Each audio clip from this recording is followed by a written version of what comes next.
Hola, buenas tardes.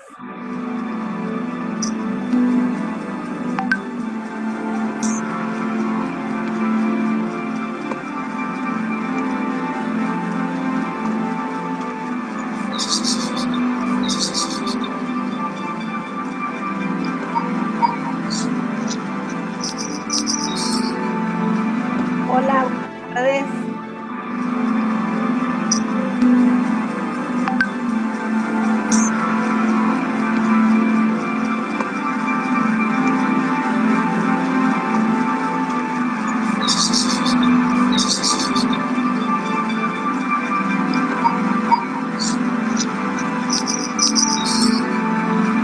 Hola, buenas tardes.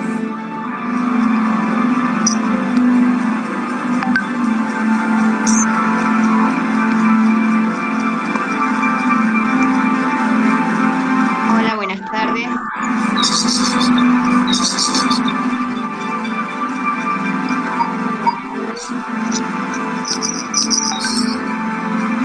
Hola, buenas tardes.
Hola. Buenas tardes. Soy Susana Pereira y en nombre de ASAERCA les doy la bienvenida a todos y todas, que son un montón. Para quien no conozca, le cuento que ASAERCA es una asociación argentina que nuclea a los profesionales dedicados a la discapacidad visual. Y este año cumple sus primeros 50 años. Desde su creación, cada 2 años, ASAERCA organiza jornadas científicas. El eje temático de las que se desarrollarán este año en octubre es la inclusión. Entonces, bueno, como antesala de estas jornadas, hoy queremos comenzar a pensar la inclusión educativa y sobre todo también a repensar la diversidad en el aula. Les cuento, pedimos disculpas por las dificultades que tuvimos en el tema del link, pero habíamos pensado otra dinámica diferente, pero dada la cantidad que somos, la cantidad de asistentes y el gran interés que hubo, le vamos a pedir que vayan formulando las preguntas por el chat, que iremos viendo cómo vamos a organizarnos y responder a la mayor cantidad. Dicho esto, para mí es un honor presentar este conversatorio a cargo de las profesionales de lujo. Y en primer lugar, quiero presentar a las coordinadoras, que son Bettina Filipuzzi, que es maestra especializada en discapacidad visual, es licenciada en psicología, actualmente es miembro del equipo psicosocial de la Escuela Santa Cecilia, y es quien coordina el trayecto orientado en el ISPE para la discapacidad visual. Y también allí es profesora de orientación y movilidad. María Fernanda Carloni es profesora especializada en discapacitados visuales y actualmente es directora de la Escuela para Niños, Niñas y Jóvenes de Discapacidad Visual, número 33, Santa Cecilia, de la Ciudad Autónoma de Buenos Aires. Para mí es un honor presentarlas y dejo a ustedes la palabra. Muchas gracias, Susana. Muchas gracias, Susana. Bueno, vamos a empezar entonces a presentar a los disertantes. Daniel del Torto es licenciado en Ciencias de la Educación, profesor de Filosofía, Psicología y Ciencias de la Educación, y profesor especializado en discapacitados visuales por el ISPE. Actualmente es profesor del Instituto Superior de Formación Docente número 34 de 3 de febrero en las carreras de Educación Primaria, Educación Especial e Historia, en las cátedras de Didáctica y Currículum, Psicología del Desarrollo y el Aprendizaje, Historia, Política y Legislación Educativa, Argentina y Campos de la Práctica Docente. Es profesor de la Escuela Normal Superior número 7 de la Ciudad Autónoma de Buenos Aires en la Cátedra de Psicología Educacional, en las carreras de Educación Inicial y Educación Primaria. Se ha desempeñado como maestro, director, inspector de enseñanza, asesor docente en la modalidad de Educación Especial. Fue director de Escuela Especial de la Provincia de Buenos Aires en la Dirección General de Cultura y Educación entre los años 2016 y 2019.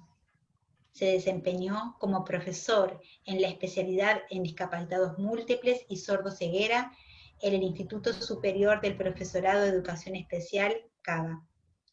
Fue profesor de la Universidad Nacional de La Matanza en la licenciatura en Gestión Educativa. Ha realizado publicaciones en libros y revistas, destacando algunos: Pedagogía y Discapacidad, Puente para una Educación Especial, Lugar Editorial. La inclusión educativa, una narrativa con los otros, divergencia y subjetividad en la escuela. En De Felipis Irma, La exclusión en la escuela, ensayos, editorial UNLAM. Es coautor junto a la magíster Marcela Toscano del nuevo libro Construir una didáctica inclusiva, actualmente en edición en Lugar Editorial y de próximo lanzamiento. Muy bien, seguimos Gracias. con Mariel Cordero, que es profesora especializada en discapacitados visuales del ISPE, cursó la licenciatura en Rehabilitación Visual de la Universidad Nacional de San Martín, está en proceso de tesis final. Actualmente se desempeña como profesora del Instituto Superior de Formación Docente número 34 de 3 de febrero, en la carrera de profesorado de ciegos y disminuidos visuales, en las cátedras de Producción de Material Didáctico 1 y 2, Educación de los sujetos con baja visión, Diagnóstico y orientación visual funcional y Campo de la práctica docente. Es integrante del grupo CRE, desempeñándose como referente de distintas propuestas de inclusión. Se desempeñó como maestra de ciclo, maestra de inclusión en los niveles inicial, primario y secundario y docente de material didáctico en la Escuela de Educación Especial número 502 de 3 de febrero, Escuela Especial 504 de San Martín y en la Escuela 511 de La Matanza. Fue tutora de estudiantes con discapacidad visual en sus trayectorias universitarias en la Universidad Nacional de 3 de febrero y en la Universidad de El Salvador.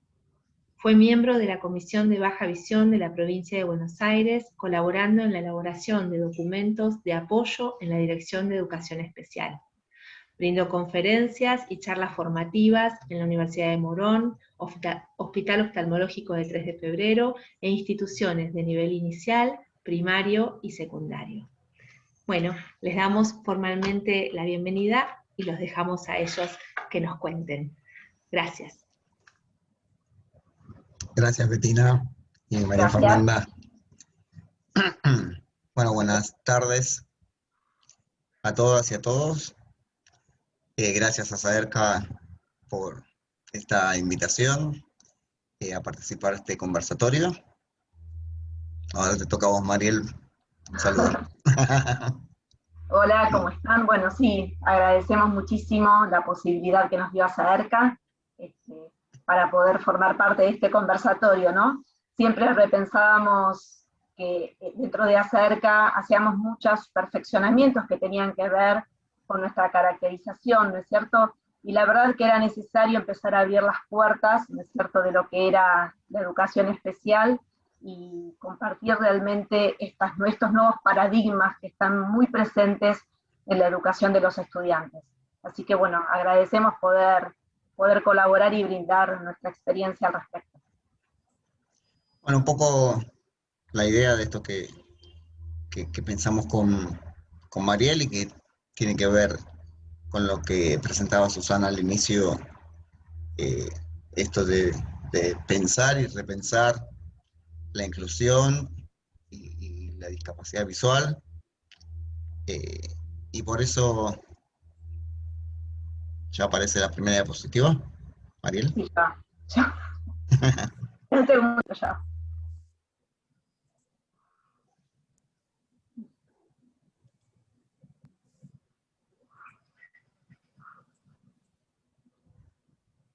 Bueno, mientras voy. Está. Ahí. Bien. Bueno, un poco pasamos a la segunda, a esa.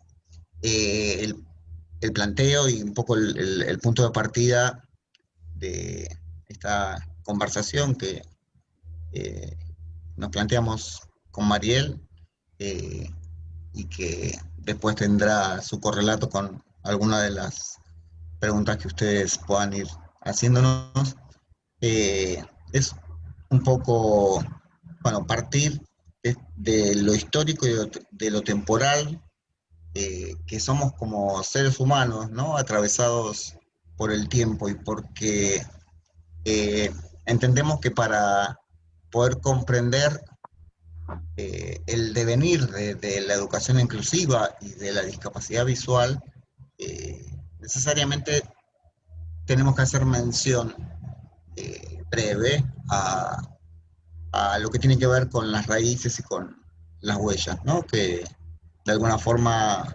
son las que nos historizan, ¿no?, historia. Y en esta historia han aparecido enfoques, miradas, posicionamientos. Si querés pasamos a la otra, Mariel. A la otra. En donde en este recorrido, ¿sí? Un poco el planteo que vamos a hacer es analizar un poco de qué hablamos cuando hablamos de educación inclusiva. Como verán, la educación inclusiva está entre paréntesis, ¿sí? Y después analizamos un poquito eso. Sobre la discapacidad visual también cierta actualización, renovación de algunos conceptos, en este devenir, como decía, ¿no? Con una intención, que no es quedarnos en lo conceptual, en lo histórico, sí, meramente, sino en poder avanzar hacia la práctica docente. ¿Vamos bien, Mariel, con las diapositivas? Sí. Y un poco por qué esto del recorrido, ¿no? Creo que a muchos de nosotros nos ha pasado como maestros y profesores en discapacidad visual. No es menor que, digamos, que nos hayan presentado diciendo que nuestros títulos dicen profesor especializado en discapacitados visuales, ¿sí? Cuando hoy esa denominación en las titulaciones también fue modificándose, tal vez hacia la idea de discapacidad visual, para que no quede fusionada en esta idea de discapacitados visuales el sujeto con la discapacidad, por un lado, pero por el otro también tiene que ver con la historicidad, en el sentido de que nos habrá pasado a los que somos jóvenes, como nosotros, que nuestro primer trabajo fue, para muchos, quizá de maestro integrador, ¿no? De hecho, para mí, cuando empecé a trabajar, estaba estudiando en ese momento en el ISPE, Instituto Nacional, y en tercer año empecé a trabajar, y mi primer trabajo fue de maestro integrador. Y yo creo que, más allá de la denominación, que después también hablaremos, no es menor esta referencia, ¿sí? Porque, en definitiva, para nosotros, la inclusión es algo que está instalado per se, ¿sí? No es que por ahí la formación del profesorado en ese momento, histórico también, nos da una formación especializada, centrada en la educación de los sujetos ciegos y disminuidos visuales en ese momento, y de repente nos encontramos los que íbamos a trabajar para la provincia de Buenos Aires con este trabajo de integración, ¿no? Con sí, un montón o muchas herramientas construyéndose, herramientas docentes, digo, y enfrentarnos a un trabajo que nos demandaba en ese momento un proceso de integración e implicaba un trabajo con un estudiante y el trabajo con un docente y el trabajo con una escuela, ¿sí? Cosas que no son menores para analizar en este devenir histórico. Entonces, vamos a la otra. Hay un contexto de partida macro en esto, ¿sí? Y que si bien después vamos a hacer mención a la Convención Internacional sobre los Derechos de las Personas con Discapacidad, es este lema, conocido seguramente por muchos de ustedes, y que expresaron las personas con discapacidad, del nada sobre nosotros sin nosotros, ¿sí? Y es un lema que nos interpela y debe interpelarnos a nosotros como docentes en ese devenir también histórico, en donde nos enseñaron a tomar decisiones acerca de los procesos educativos de los estudiantes, muchas veces sin dar la palabra a ese estudiante, sin dar la palabra a la familia de esos estudiantes, y lo hacíamos porque pensábamos que era lo que había que hacer, ¿no? Y el hecho de retomar y de tomar como punto de partida nada sobre nosotros y nosotros también nos ubica en otro lugar como docentes frente a la educación inclusiva, ¿no? Que es pensar que más allá de los recorridos y los procesos escolares de estos estudiantes a los cuales tenemos que dar la primera palabra, porque son los protagonistas, es pensar que estamos acompañando un recorrido y un trayecto de vida, y que ese es el punto de partida real, ¿sí? La escuela es un momento, un instante, y ese instante tiene que ver con un proceso de crecimiento de los niños, niñas, adolescentes, jóvenes, para esta transición a la vida adulta, ¿no? Por eso nos parece relevante este punto de partida. Vamos a la otra. Y entonces pensamos desde dos perspectivas, ¿sí? Digo yo la primera en relación a la educación inclusiva, el poder pensarla desde esta idea de que es una escuela y un lugar para todos y todas, ¿sí? Centrado en un término que es la inclusión, ¿sí? Que después la vamos a analizar un poquito, y una inclusión que tiene que ser pensada no como una meta a alcanzar, sino como un punto de partida. Creo que eso también marca un cambio histórico cuando en otros momentos íbamos hacia la inclusión, ¿no? Era un camino a recorrer y teníamos que llegar a la inclusión. Y tendrá que ver con lo histórico y vamos a hacerlo, mencionando después algunos marcos que dieron lugar a la inclusión, pero ya estamos en la inclusión y eso no es menor, ¿sí? Mariel, sobre la discapacidad visual. Sí, en realidad, en relación a esta diapositiva, ¿no, Daniel? Hablábamos un poquito, Sí, ¿no? sí. El tema, cómo nos posicionamos nosotros hace muchos años desde la discapacidad visual, ¿no? Desde ese lugar, yo siempre digo en nuestro trono, ¿no es cierto? Desde la Escuela de Educación Especial, donde se golpeaban las puertas de las escuelas, donde se iba con una propuesta que partía de educación especial, ¿no? Y cómo esto fue cambiando, ¿no? Después del año 1983, con las primeras integraciones en discapacidad visual, al menos en la provincia de Buenos Aires se dan cuenta las primeras, es como que, bueno, el camino a transitar desde los distintos niveles, pensemos que el primer lugar donde el estudiante llegaba era el nivel inicial, ¿no es cierto? Un nivel donde se iniciaba su trayectoria o su proceso educativo, y ahí empezamos a ver que lo especializado se tenía que transformar obviamente en colaborativo, ¿no? Y que nuestro saber iba a tener sí o sí relevancia en la medida en que podamos trabajar de una manera colaborativa. En realidad fue salir de nuestro lugar de saber y de poder, ¿no? Y colocarnos, como yo siempre digo, del mismo lado de la vereda. Estamos todos juntos en esto, ¿no? Es un recorrido transversal, ¿no? Entre los distintos niveles. Y así es como que de alguna manera formamos parte de la educación, ¿no? Esto de decir especial, no, sí, formamos parte de la inclusión, ¿no? De una escuela para todos, donde hay un estudiante con discapacidad visual o con otro tipo de discapacidad, pero que nos posiciona en el mismo lugar. Es como dice Dani, en realidad estamos en la inclusión, ¿no es cierto? Antes era como un camino que teníamos que recorrer, parecía que teníamos que dar cuenta. Nuestros estudiantes tenían que dar cuenta de un montón, había que ir saltando vallas, ¿no? Esto de los contenidos, de lo que se lograba, lo que no se lograba, y me parece que ahí es como que nosotros tuvimos que de alguna manera seguir de nuestro lugar de educación especial y decir, no, nosotros también somos maestros, formamos parte de la educación, y más allá de todo, como dicen Dani, la educación tiene que ser educación más allá de que sea inclusiva, ¿no?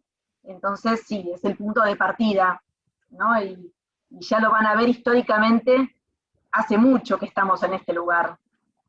¿Pasamos a la próxima, Dani? Sí, dale. Y un poco, siguiendo esto que decías, Mariel, esta frase, ¿no?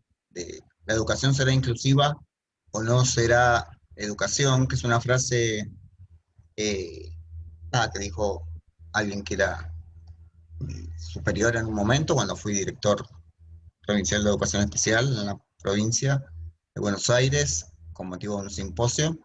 Y bueno, ya cuando hicieron la presentación citaron este libro que está en edición y que hemos escrito junto a Marcela Toscano, también compañera y colega en el área de discapacidad visual, además de haber compartido con ella el profesorado, ¿no? Porque cursamos juntos por aquellos años, y habernos encontrado, por suerte, en nuestros recorridos laborales. Y bueno, escribimos este libro, construí una didáctica inclusiva también, entre paréntesis, ¿no? ¿Y por qué esto de inclusivo entre paréntesis, vinculado, digamos, el nombre del libro tiene vinculación con esa idea más amplia que es la de educación inclusiva? No lo inventé yo, como lo digo siempre cuando doy una charla, creo que también fue, ¿no? Esto del 2020, la cuarentena y la pandemia, tuvo sus cuestiones complejas, ¿no? Pero también tuvo espacios que nos permitieron por ahí dedicarnos a leer más, a aprender, o a seguir aprendiendo, a detenernos en cosas que por ahí en la vorágine del trabajo uno no tiene tiempo, ¿no? Para hacer una mirada positiva, digamos, de la situación que nos está tocando vivir. Y el año pasado, en algunos textos de otros países, empecé a ver esto de la palabra inclusiva, entre paréntesis, en algunos pocos acá en Argentina, y como que empecé a indagar el por qué estaba así, entre paréntesis. Y la verdad que me pareció una forma muy gráfica, y por eso enseguida la asocié con estas palabras de que la educación será inclusiva o no será educación, porque no es un paréntesis que está tapando nada, no es un paréntesis que está invisibilizando a la inclusión. Al contrario, es un paréntesis que está suponiendo, ¿sí? Y dando por sentado que en el propio concepto de educación tiene que estar implícita la idea de inclusión, ¿sí? Y acá también aparece la cuestión del devenir histórico. Es decir, el devenir histórico implica cambios, ¿sí?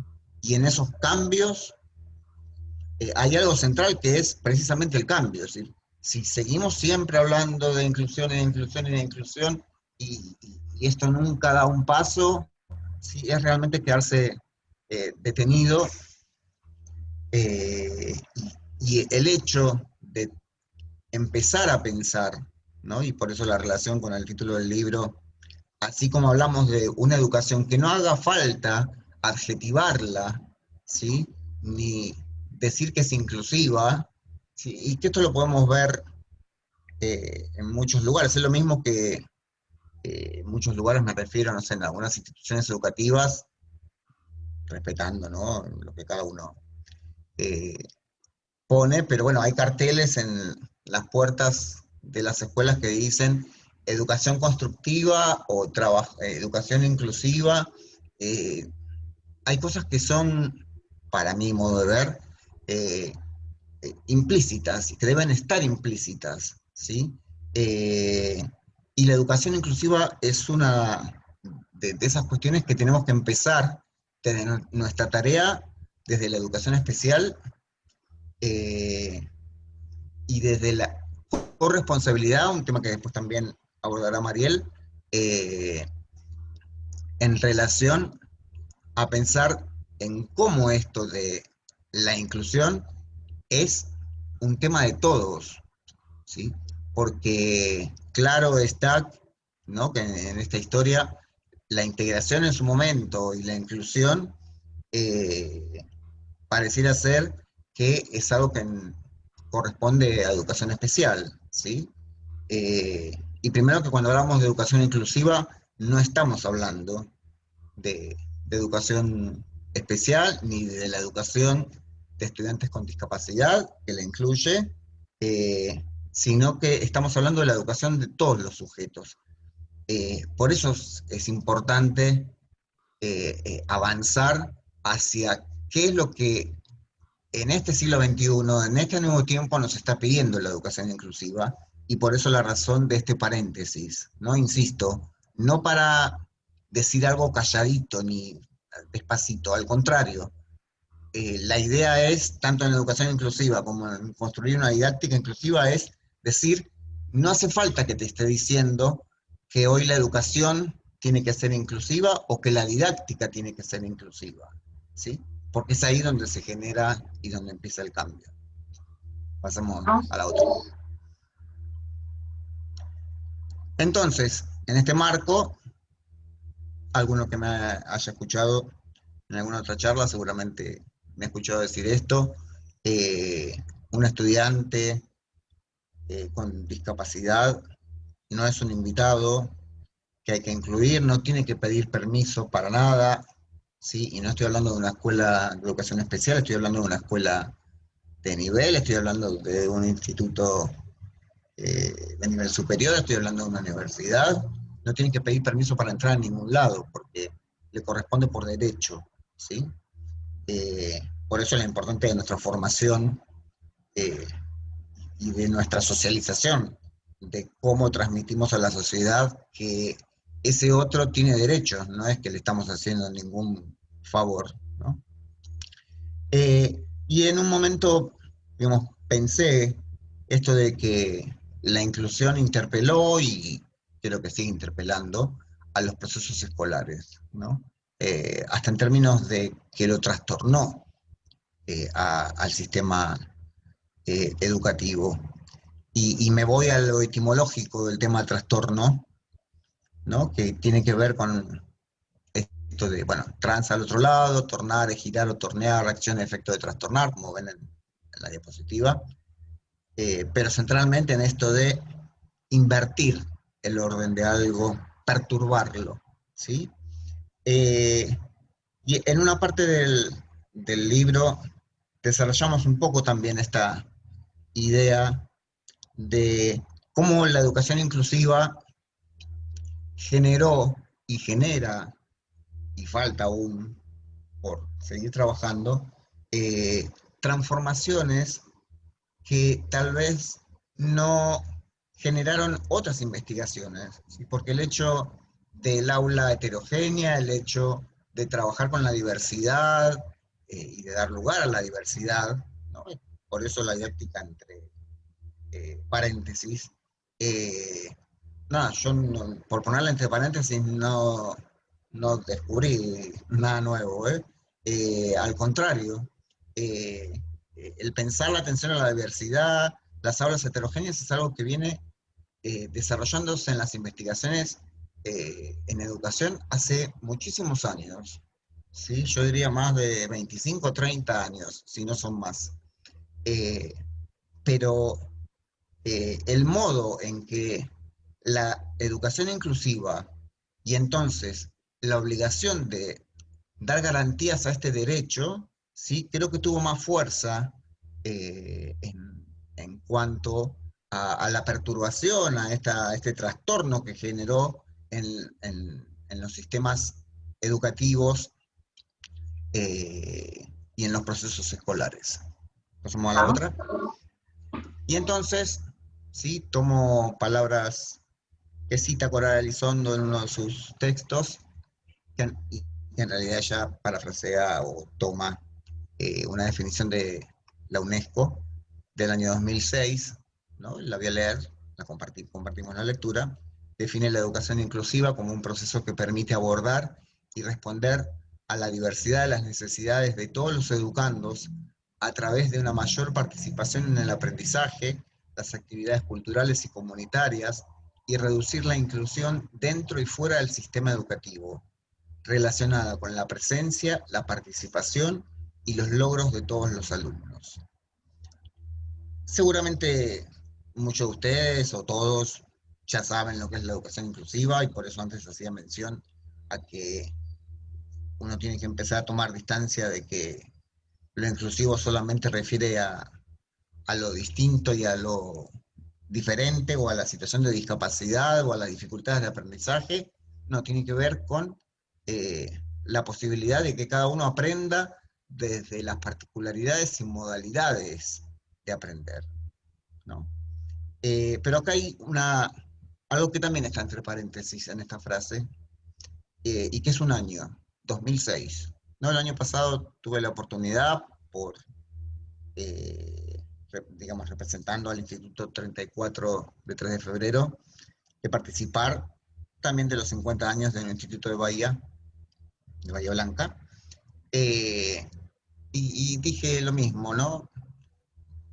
Y lo pregunto, y me lo pregunto, ¿es menor decir 2006? Estamos hablando, el año pasado dije, pasaron 14 años. Ahora tengo que decir, pasaron 15 años, ¿sí? No es menor que 15 años después de que la UNESCO, y que por lo tanto, si sumamos a la UNESCO, a las Naciones Unidas, ¿no? Con otros marcos que vamos a ver ahora, explicitaron, definieron esta idea de educación para todos, esta idea de educación inclusiva, ¿sí? Y que hayan pasado 15 años y todavía nosotros estamos hablando de educación inclusiva, de que hay que formarnos en la educación inclusiva, de que tenemos que aprender cómo incluir. Nada, creo que es una interpelación el tema de los años que debemos hacernos como docentes, ¿no? El por qué los procesos cambian, porque seguramente en todo proceso de formación hay agentes externos que tendrán que ver con aquellos que tienen tareas y responsabilidades respecto a nuestra formación como docente, pero hay algo que es también un punto de partida, que es la propia decisión mía de formarme, ¿sí? También he dicho muchas veces que una vez escuché decir que la desinformación en el siglo XXI es una decisión, porque, y esto no es usar Google y poner cualquier cosa, pero si necesito una información y sabiendo identificar cuando una fuente es fidedigna, ¿no? es confiable, puedo recibir y buscar un montón de información. Entonces, en eso también hay un proceso que no podemos excusarnos diciendo, necesito que me vengan a capacitar, que el Estado se haga cargo de esto. Insisto, más allá de que sea responsabilidad, una de las responsabilidades del Estado en nuestra formación continua, ¿sí? Pero nuestra formación docente es inicial cuando estudiamos y permanente cuando nos desempeñamos. Entonces, en esto es necesario también dejarnos interpelar. Pasamos a la otra. Bueno, un poco, no voy a leer de vuelta lo de educación inclusiva, pero sí darle relevancia, ¿sí?, a que no se queda solamente la idea de educación inclusiva en una perspectiva pedagógica o didáctica, como la ven en el cuadro, sino que esto tiene que ver con una cuestión filosófica, ¿sí?, porque tiene que ver con el otro, con lo humano, con el ser, ¿sí? Tiene que ver con el crear culturas inclusivas, entonces con las transformaciones sociales que se producen. Tiene que ver, sin duda, con las decisiones de la política educativa, ¿no? Y de cómo esto va a transformar los sistemas educativos para que al fin, ¿sí?, y no es una cuestión de tiempos, no sé si es principio y fin, pero el fin último me estoy refiriendo, es el aula, que es la escuela, ¿sí? La educación inclusiva se torne un acto, ¿sí? Y por eso esto de la relevancia de las transformaciones educativas en la formación docente. Pasamos a la otra. Y hacemos entonces un breve recorrido para fundamentar esto que decía de pasaron 21 años. Si veo esta, nada, tengo que cerrar y decir, listo, no hablamos más, ¿sí? Porque si me voy a la historia y veo que desde el año 1990 se empieza a hablar de la educación para todos y de la atención a la diversidad, en Tailandia, la Declaración de Salamanca, en ese momento sobre el concepto de necesidades educativas especiales en el año 94. En el año 2000, el marco de acción de Dakar, ¿sí?, que también ratifica esta idea, y fíjense que fue aprobada 10 años antes. Seguimos a la otra. En el año 2006, esto es sumamente central porque marcó, sí, cierto punto de inflexión en esto, ¿no? Como decíamos, del lugar de las personas con discapacidad en la sociedad, que fue la Convención Internacional sobre los Derechos de las Personas con Discapacidad, que en la Argentina se ratifica por la Ley 26.378 en el año 2008, ¿sí? Otra vez volvemos a los años, y acá también, digamos, requiere cierta reflexión. Si querés pasamos a la otra, un poco habla de la... Ah, no, perdón, sigamos a la anterior, no era esta. De que esta convención no nos corresponde a nosotros porque somos maestros especiales o porque trabajamos con personas con discapacidad, sino que es una norma que en la Argentina tiene, digamos, tiene que ver con el derecho constitucional, ¿sí? Entonces, también acá hay una responsabilidad como actores sociales de tomar conocimiento cuando uno decide ser docente y por lo tanto educar, ¿sí? De estar en conocimiento de aquellas normas que van a regular derechos, como es el caso de esta convención internacional. Ahora sí, pasamos a la otra. Y entonces, encuadrando algunos marcos nacionales, ¿sí? Antes hablé un poco del internacional, mencionar la Ley de Educación Nacional, ¿sí?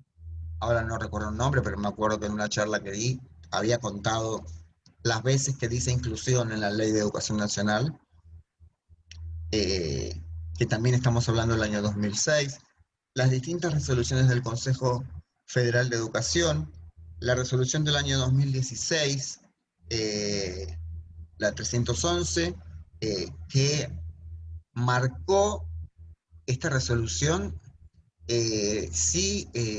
un punto sumamente importante en lo que fue la educación inclusiva de los estudiantes con discapacidad, porque lo legalizó de alguna manera, ¿sí?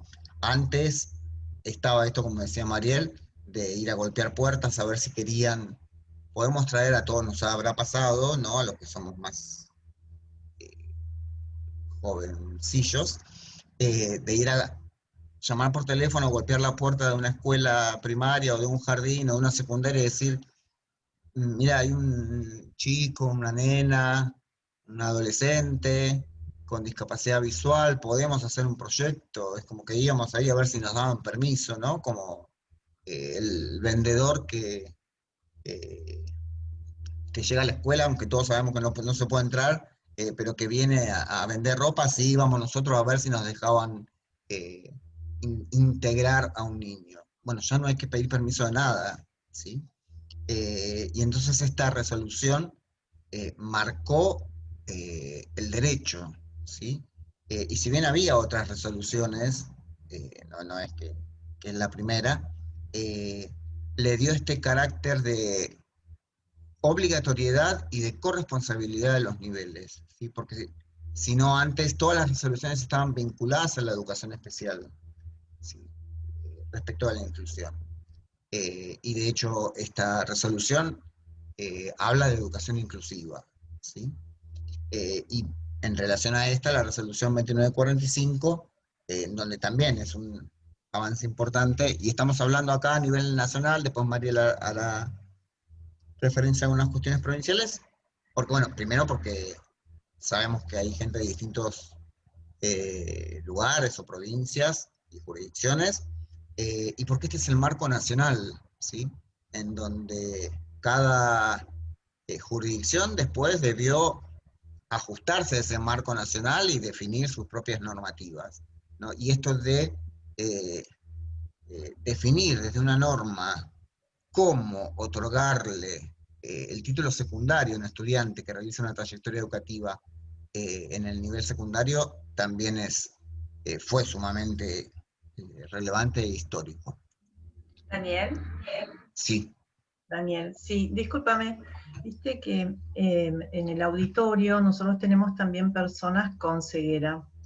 Entonces, habíamos pensado hacer este ejercicio nosotros de mostrar también por ahí a quienes no están tan relacionados con la discapacidad visual y la presentación de los PowerPoint o de las actividades, esto de ir cómo vamos narrando lo que está en las diapositivas.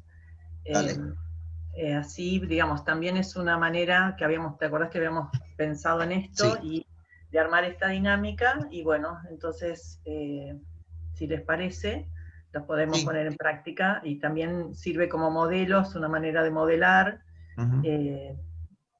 también una clase de este estilo, ¿no? Sí, perfecto. Gracias.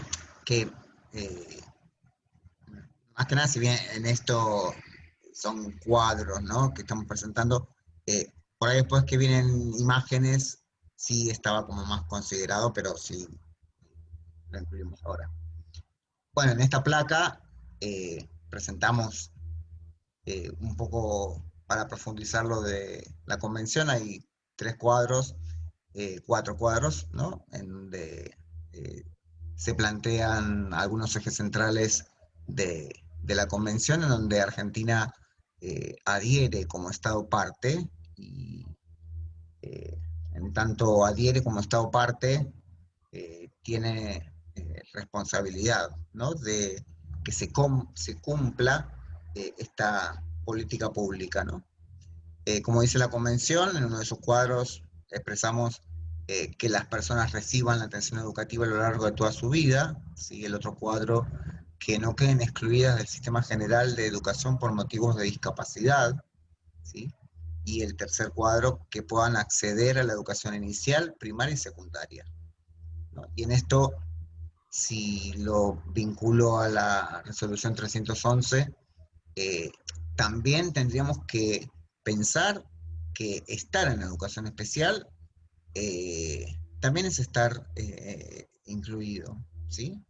En el sentido de que, como dice la resolución 311, y más allá de potenciar la fuerza que tiene la educación inclusiva, y sobre todo en el ámbito de la discapacidad visual,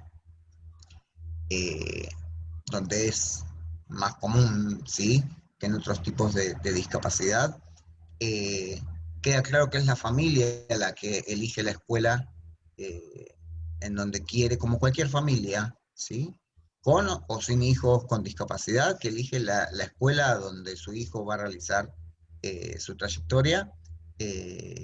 Lo mismo está definido en la normativa nacional, ¿no? Un aspecto que está amparado también en esto de la convención. Pasamos a la otra. Y entonces, ¿no?, ya un poco para ir terminando mi partecita, plantear esto, ¿no?, de cierta tensión entre la inclusión y la integración, ¿no? Y un poco la pregunta que nos hacemos es si seguir hablando de integración no atrapa visiones, ¿sí?, y no deja que la educación inclusiva, ¿sí?, no abra unas nuevas formas, ¿no?, de poder pensar el acto educativo. Y en esto hago mención porque, más allá del uso de las palabras, porque uno podría decir, no importa si es inclusión o integración, si en definitiva se está garantizando un derecho, y por lo tanto, si se garantiza un derecho, no importa la palabra que se use, pero sí estar consciente desde el conocimiento de que no estamos hablando de lo mismo, ¿sí? Cuando hablamos de inclusión, ya dijimos que hablamos de una educación para todos y por lo tanto va a implicar un enfoque diferente del trabajo en la escuela y en el aula, ¿sí?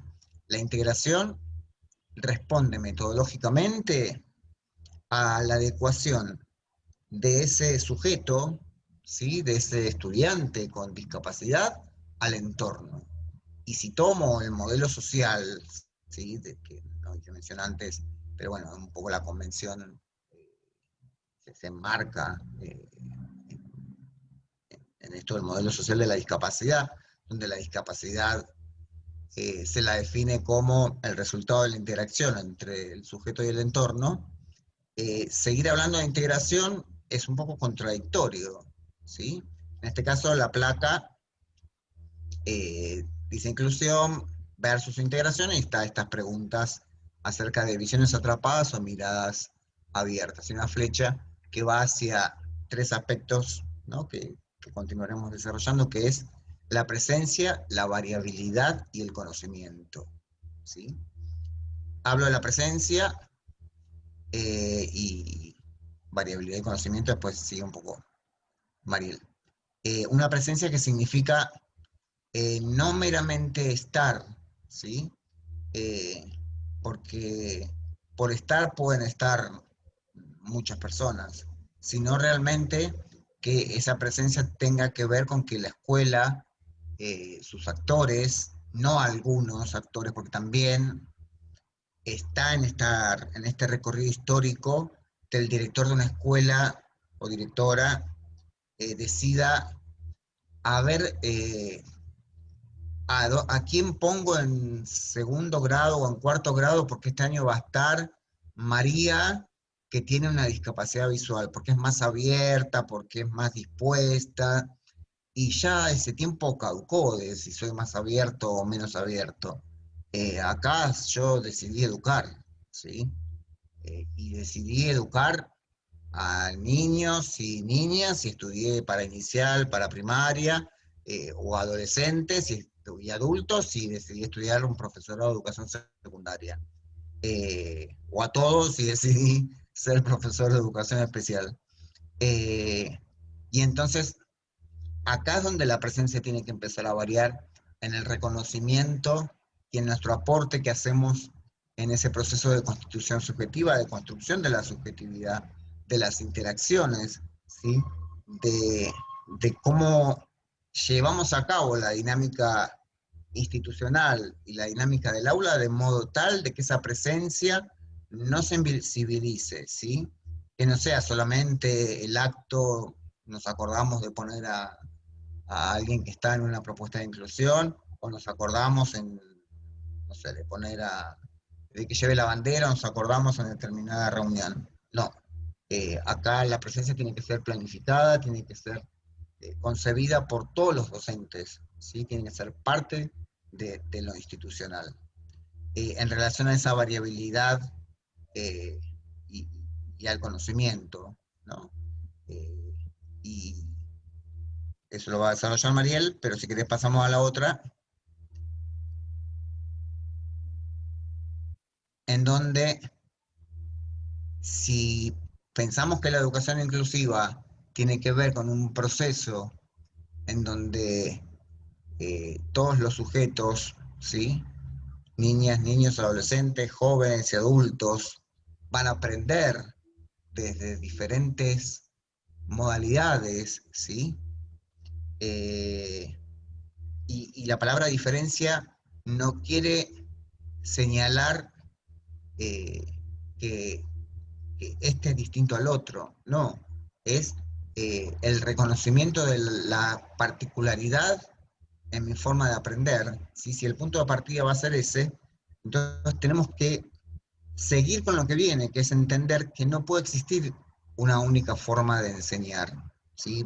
Relato un poco la placa, hay dos figuras, ¿no? de la cabeza, en donde hay una vinculación, digamos, cerebral, por así decirlo, entre un sujeto y otro, ¿no? De que el que enseña le transmite algo, ¿no? Señalado por una línea al que aprende. Que esto sí responde a un modelo de la didáctica tradicional, positivista, en donde se suponía que si yo enseñaba, el otro aprendía, ¿sí?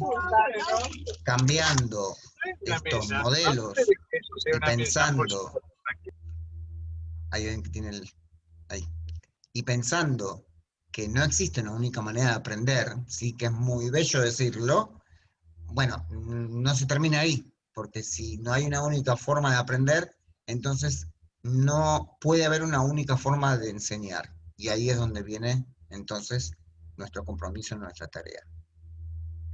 Mariel. Bueno, acá seguimos un poco. Me deja Dani con una placa hermosa donde se ve un aula con niños, hay 2 docentes, hay niños en distintas posiciones, niños que están trabajando sobre un escritorio, niños que están trabajando en el piso. Si yo tengo que describir esta placa, es una clase donde hay una gran variabilidad de recursos, una disponibilidad ambiental muy relajada, donde cada estudiante se desempeña de la mejor manera que cree estar. No es un aula convencional, estática, da la imagen de un aula con mucho movimiento. Y esta placa es la que de alguna manera nos trata de traer un poquito, de hablar lo que es el diseño universal para el aprendizaje. El diseño universal para el aprendizaje, como yo digo, no cae de una palmera. En realidad, la Convención de los Derechos de las Personas con Discapacidad, en su artículo 2, refiere el concepto de diseño universal. Y entiende como que el diseño, hace referencia al diseño universal, como el conjunto de métodos, programas, entornos, que pueden ser realizados por la mayor cantidad de personas, ¿sí? O sea, en la mayor medida posible. A ver, si yo tengo que hablar desde algo edilicio, una rampa permite que una persona con discapacidad acceda, que una persona con discapacidad motriz pueda acceder, una persona que no tiene discapacidad también, una persona mayor. Eso sería un diseño universal, como para ponerlo de una manera gráfica, ¿no? Es un diseño arquitectónico que permite que la mayor cantidad, te diría que todas las personas, puedan acceder a ese lugar. Desde este concepto de diseño universal es que surge el diseño universal para el aprendizaje. Y volvemos a lo que decía Dani, ¿no? 2006, 2011, 2013, el concepto de diseño universal para el aprendizaje. Es importante aclarar que no es un diseño, como hablamos de un diseño curricular, es un enfoque para lograr un desarrollo curricular que permita a todas las personas igualdad de oportunidades para aprender. El DUA, o Diseño Universal para el Aprendizaje, viene a enriquecer, ¿sí? A fortalecer, a ampliar la mirada, ¿no? Es un marco de apoyo que nos da la oportunidad de maximizar el aprendizaje de cada estudiante. ¿Recuerdan lo que dijimos anteriormente? Distintas maneras de aprender, por lo tanto, distintas maneras de enseñar, ¿sí? Tiene en cuenta la variabilidad individual, lo que también estuvimos hablando antes, como norma y no como excepción, ¿sí? Empieza un poco a tener relevancia las aulas heterogéneas, ¿no? Las aulas son heterogéneas porque somos heterogéneos, porque la sociedad es heterogénea, y porque si nos vamos al lugar más esencial de donde vivimos, de nuestra familia, también somos todos diferentes, ¿no? El currículum es diseñado desde el principio con opciones personalizables, ¿sí? Esto de tener en cuenta a cada uno, ¿no? Y que cada estudiante pueda progresar desde sus posibilidades, ¿no? Desde ese lugar donde ellos están de alguna manera desarrollando su aprendizaje. Esto implica flexibilidad. ¿Flexibilidad en qué? Objetivos, métodos, materiales, evaluación. Básicamente es esto lo que brinda el diseño universal, es este enfoque, que tiene 3 principios fundamentales el DUA. Proporciona múltiples formas de representación. Tiene que ver con el qué del aprendizaje. No todos los estudiantes perciben y comprenden la información de la misma manera. Vamos a un ejemplo muy claro. Un estudiante con discapacidad visual no puede percibir la información de la misma manera que un estudiante que no tiene discapacidad visual, por dar un ejemplo de alguna manera. Proporciona múltiples formas de acción y de expresión. Esto tiene que ver con el cómo del aprendizaje. A ver, todos los estudiantes tienen distintas maneras de expresar el aprendizaje, ¿no es cierto? Y expresar lo que saben. Un estudiante con discapacidad motriz seguramente va a necesitar de un sistema aumentativo y alternativo para poder expresarse, no sé, por dar otros ejemplos, la lengua de señas, son distintos modos, ¿sí?, de cómo ese aprendizaje es expresado por los estudiantes, ¿no? Y nos da variabilidad, obviamente. Y después proporciona múltiples formas de implicación, que para mí es fundamental esto, porque es el porqué del aprendizaje, tiene que ver con la motivación, ¿no? Y que acá sí que está la singularidad de todos los estudiantes, y yo repito, ya ni hablamos de estudiantes con discapacidad. Yo creo que en todos estos principios están todos los estudiantes de cualquier aula. Yo sé que acá nos están escuchando docentes, equipos de orientación escolar, profes de educación especial, y me parece que si hacemos una mirada de esto, acá están enmarcadas las aulas, ¿no? En esta variabilidad y singularidad desde cada estudiante. A ver, vamos a posicionarnos entonces. Ya dijimos que el diseño universal, el diseño universal de aprendizaje ODUA es un enfoque que estaba de alguna manera presente desde las nuevas miradas del modelo social, desde la Convención de los Derechos de la Persona con Discapacidad a través del diseño universal.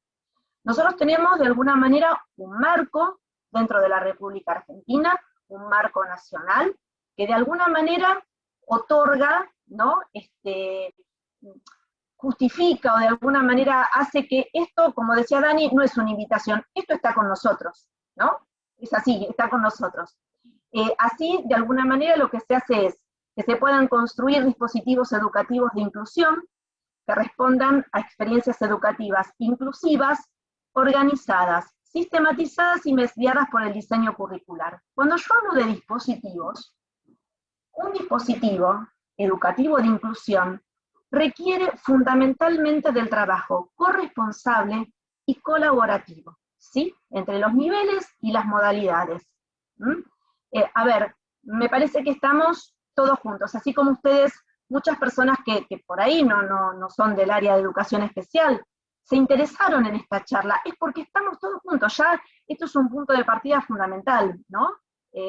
Seguramente si hay algún profe o algún profesor de nivel universitario, yo seguramente no voy a saber, ¿no?, las incumbencias de su materia, pero seguramente juntos podemos hacer un trabajo colaborativo para poder brindar mejores condiciones a algunos estudiantes, en este caso, como estamos hablando, con discapacidad visual.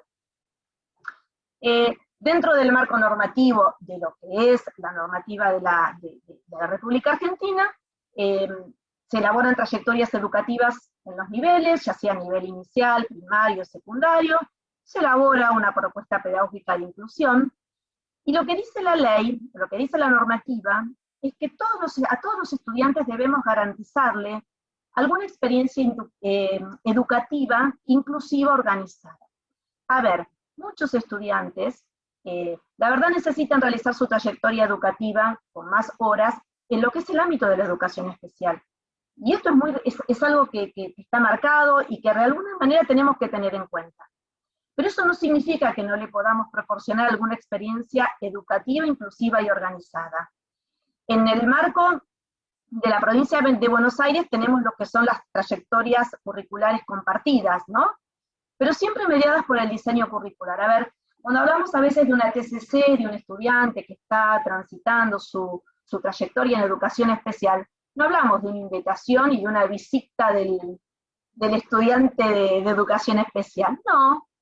Él es estudiante de esa escuela, mediado por el diseño curricular, por ejemplo en el área de plástica, en el área de música, va a tener una asistencia sistematizada, organizada, donde el maestro del nivel va a ser su maestro.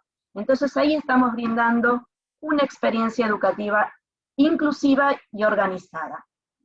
Por eso yo creo que las trayectorias educativas es hora de repensarlas desde todos los lugares, más allá de discapacidad visual, que ahora vamos a hablar un poquito, La normativa nos pone en escenario de inclusión. El DUA viene a mostrar que todas las personas somos distintas, únicas, con diferentes formas de aprender, y que no existe el estudiante promedio, el estudiante ilusorio.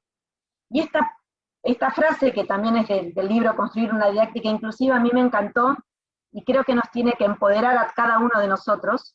Dice que en cada lugar donde un niño está aprendiendo, hay un diseñador de aprendizajes. Y a mí eso me da piel de gallina, y me posiciona en un lugar de mucho más compromiso, ¿no?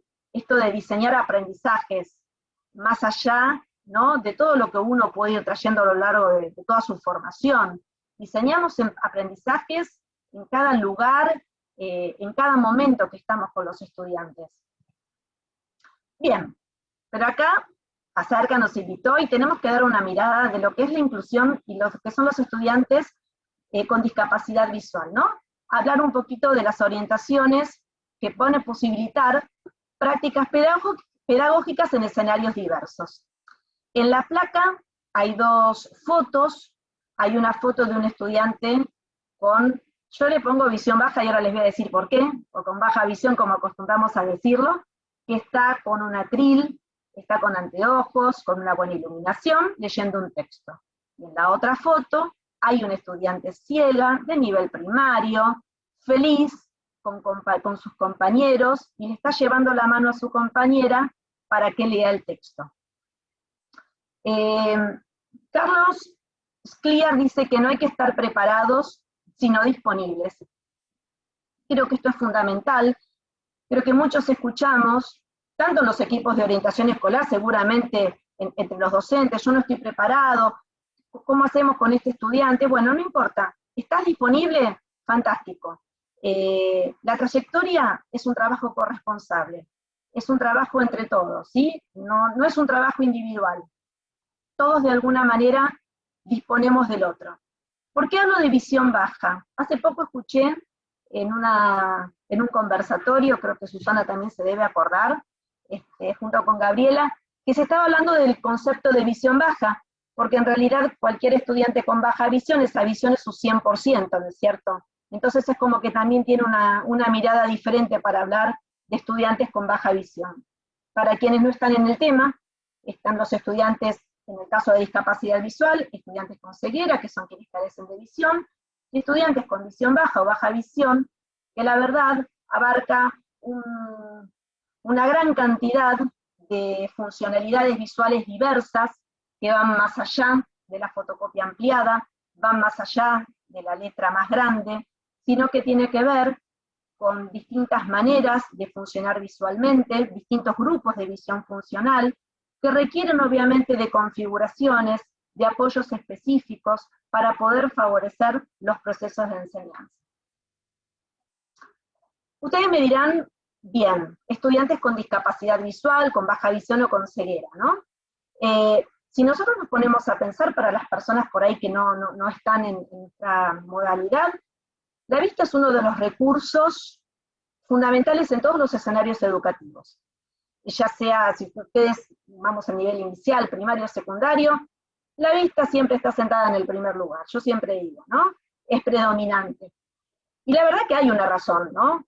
La vista es un sentido sintético, de distancia, nos proporciona idea de finitud espacial.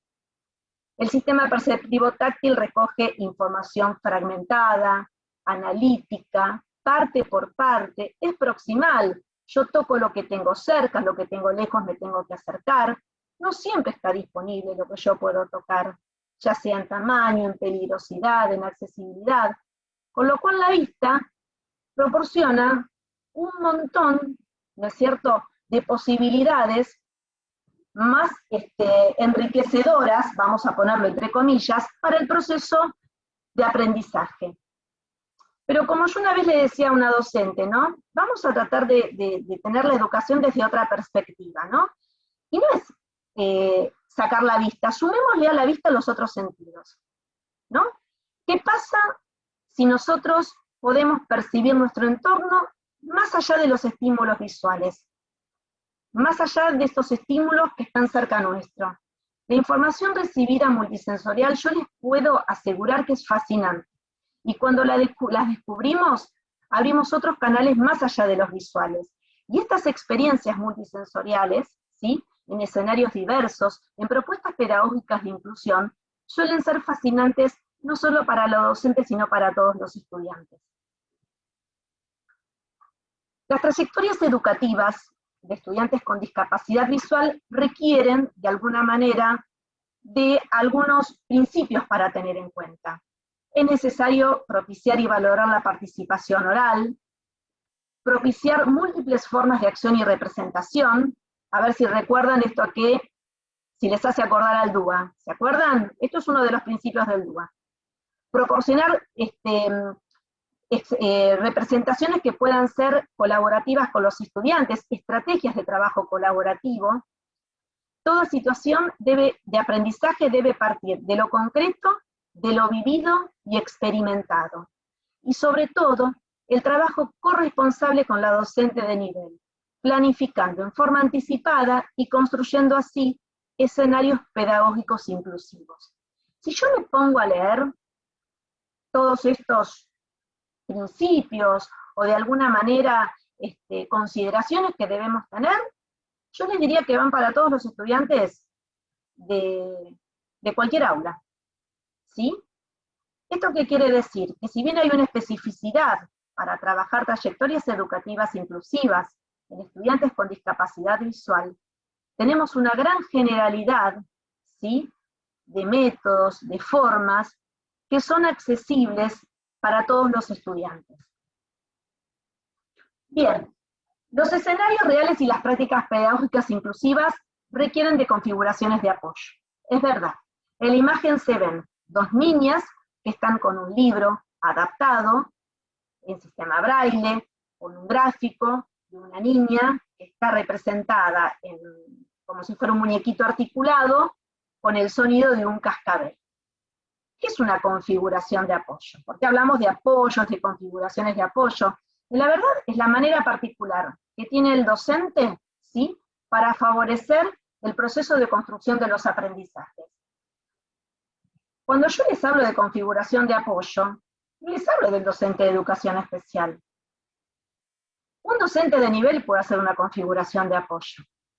¿Se entiende esto? Un docente de nivel puede saber que si la letra que necesita su estudiante, después de trabajar en forma corresponsable con el docente de educación especial, él puede hacer una configuración de apoyo, tranquilamente, ¿sí? Ahora vamos a ver un video muy cortito de una niña ciega que tenía que hacer un trabajo que era mirarse al espejo, esa era la consigna, mirarse al espejo y dibujarse.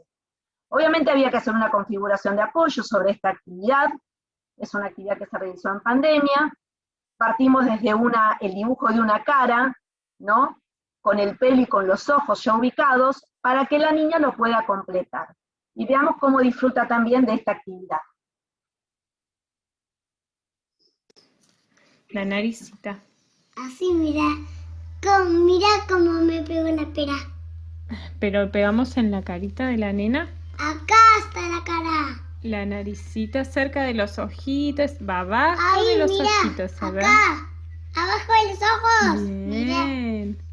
Mira, ahí. Hermoso, Y ahora la boquita. A ver, que la tengo en mis dedos, vení, dame la Con manito. mucho beso, ¿cómo es? Arriba de la nariz. Ahora te muestro cómo es. Ma, Abajo de la nariz. acá, mira. Eso, acordate que está sonriendo esa nena. Si está sonriendo, ¿cómo poníamos la boquita de mí? A ver, ahí. Eso, va abajo de la nariz. Y ahora, Eso, las muy manos. bien. Solo la carita, acordate que las... Bueno, nada, era una actividad que era netamente visual, pero la verdad que le pudimos encontrar la manera, ¿no? Hubo una distinta manera, a ver, volviendo un poquito al DUA, distintas maneras de poder representar, y nada, y Emilia pudo realizar esta actividad. Ahora vamos a ver, en la imagen se ve un memotest. Estamos hablando un poquito de las configuraciones necesarias, ¿no? Un memotest es una actividad netamente visual. En una imagen se ven 12 fichas con dibujos de animalitos. Y a la derecha al lado se ve una configuración didáctica de este juego, donde hay un memotest realizado no con 12 elementos, sino con 6, que representan el signo generador braille, que tienen la ubicación, arriba, abajo, derecha, izquierda, están los animalitos que eran insectos, realizados en relieve, con unas como cortinitas que hacen que se oculten o que hacen que se puedan tocar. Esta es una configuración didáctica y este es un trabajo que la nena lo puede hacer también con todos sus compañeros, ¿sí? Entonces, las configuraciones didácticas existen. ¿Las docentes de nivel las puede hacer? Sí, seguramente que sí, porque muchas veces es en el momento, en el día a día, donde el docente debe de alguna manera tener estos recursos disponibles. Ahora vamos a ver algo diferente que está bueno. Nosotros hablamos del DUA, ¿no es cierto? Y que el DUA venía de alguna manera a enriquecer, ¿no?, el diseño curricular. Un objetivo del diseño puede ser leer los números del 0 al 20 y representarlos en forma concreta, gráfica y abstracta. ¿Qué puede pasar con este objetivo del diseño? Tenemos una palabra que es leer, que es un medio para llegar a algo, para llegar a ese objetivo, pero por ahí ese objetivo de leer, ¿sí?, puede significar una barrera para algunos alumnos.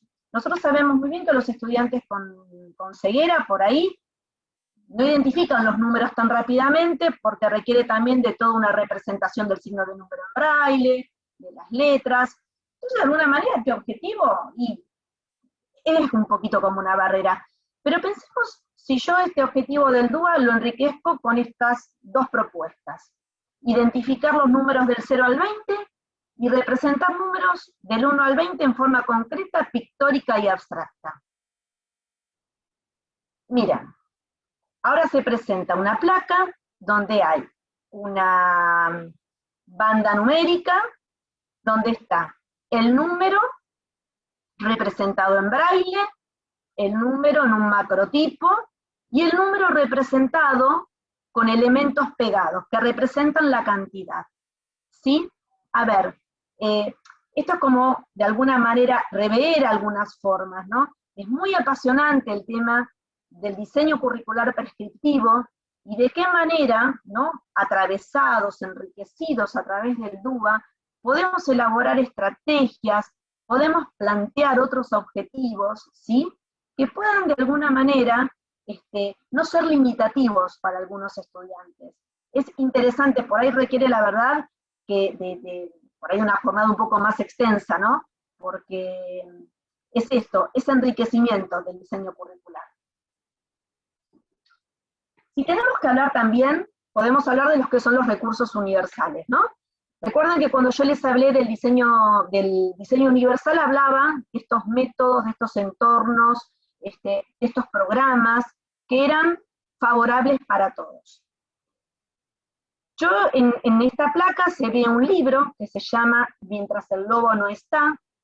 Es un libro que está escrito en braille, está escrito en tinta, y está representado con un material auxiliar, donde los personajes están en 3 dimensiones para poder contar el libro a través de la experiencia de cada uno, de la secuencia que brinda cada uno de los elementos.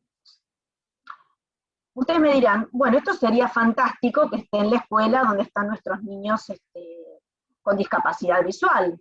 Y yo iría más allá. ¿Por qué todas las escuelas en su biblioteca no tienen un libro de estas características? ¿Por qué esperar que un estudiante con discapacidad visual, con baja visión o con ceguera, llegue a la institución? ¿Por qué el libro ya no puede estar? ¿No? Quizás es mucho más ambicioso, pero esto forma parte de las miradas. Pensemos que solo 1 de cada 100 libros es accesible para personas con discapacidad visual. Es nada, es muy poco, ¿no? Entonces, si cuando se hacen las compras, por ejemplo, en los jardines, nada, así como se compran libros, se pueden equipar los distintos rincones, ¿por qué no uno de estos libros, no? Me parece que son cambios de mirada, son cambios interesantes para tener en cuenta. Los audiotextos, por ejemplo. Los audiotextos también son entornos favorables para todos, para los estudiantes con discapacidad visual, para los estudiantes que no tienen discapacidad visual tampoco, también. Siempre escuchamos, es verdad, tienen que leer el libro tal, tal y tal, el libro que está, el libro lo compran. ¿Qué pasa si recreamos en las aulas espacios de lectura auditiva, espacios para escuchar textos entre todos, ¿no? Por ejemplo, presentar archivos accesibles para lectores de pantalla. Y esto sí que se da en todos los niveles. Yo ahora es como que estoy subiendo un poquito los niveles, ¿no es cierto? Nivel secundario, hasta les diría que nivel universitario, ¿no? Que por ahí ya los estudiantes con discapacidad visual están haciendo sus experiencias, ¿no? Y es muy importante esto, porque en realidad son recursos universales y que le proporcionan a todos los estudiantes la posibilidad de estar con las mismas posibilidades. A ver, hablamos en un momento que sean entornos favorables, entornos que le proporcionen las mejores características de materiales. Bueno, un lector de pantalla sí lo es, un archivo accesible para un lector de pantalla. También vemos una imagen de un estudiante con todos sus compañeros de la escuela de nivel realizando el gráfico de una célula en 3 dimensiones. Fíjense que todos los estudiantes están fascinados. Se ven todos los chicos, para las personas con discapacidad visual, se ven todos los chicos muy atentos haciendo esta maqueta en 3 dimensiones, ¿sí? Y es un recurso para todos los estudiantes. Bien. Esto no quiere decir que los apoyos y recursos específicos estén presentes en las trayectorias de los estudiantes con discapacidad visual. Partimos obviamente de todo lo que nosotros, de las configuraciones didácticas, de los apoyos que se deben hacer, que pueden estar a cargo de la maestra de nivel, de los maestros que trabajan de la modalidad especial. Hablamos de los recursos universales, que pueden ser trabajados y conversados con las escuelas, con la escuela de nivel, con la docente. Piensen que esto es un trabajo corresponsable, y es tan importante poder conversar, ¿no? Con el docente, la manera en que va a presentar la información, porque quizás estamos acostumbrados, y creo que todos fuimos de alguna manera educados con una cantidad de elementos muy homogéneos, ¿no es cierto? El texto y el texto, ¿no? Y la imagen, y por ahí, no sé, dar la célula haciendo una maqueta entre todos está bueno también. Y ahora llegamos a los recursos específicos. Obviamente que los estudiantes con discapacidad visual requieren de la especificidad, ¿sí? Acá en la imagen vemos un estudiante que está trabajando con elementos de geometría y con su máquina Perkins, un estudiante con baja visión que está con su atril y con una buena iluminación, y después debajo hay un gráfico de un sistema reproductor que está realizado en relieve con sus referencias en braille. Cuando hablamos de apoyos y recursos específicos, hablamos de orientación y movilidad, hablamos de TIC, ¿sí? Que son todas áreas que se desarrollan dentro de lo que es educación especial. Entonces yo también me pregunto, ¿no?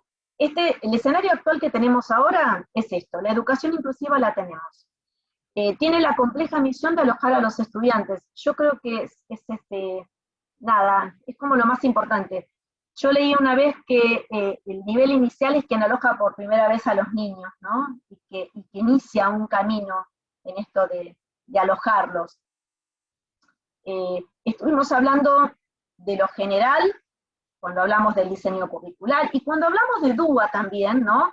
De estos entornos diferentes, no los pensemos desde los estudiantes con discapacidad nada más. Pensemos estos enfoques para enriquecer el diseño curricular para todos los estudiantes. Hablamos de lo específico recién, ¿no? Que tiene que ver con la especificidad de discapacidad visual, que va a estar siempre presente, ¿no?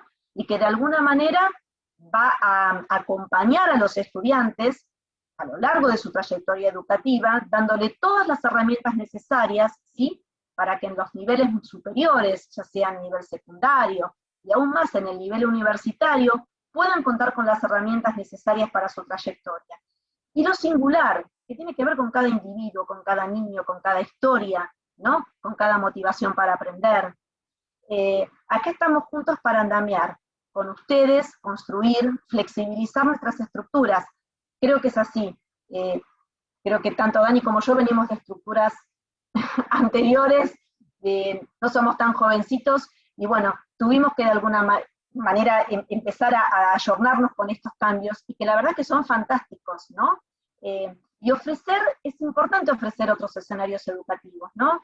Proporcionar múltiples formas de representar la información. En definitiva, lo que tenemos que hacer es ampliar la mirada, ¿sí?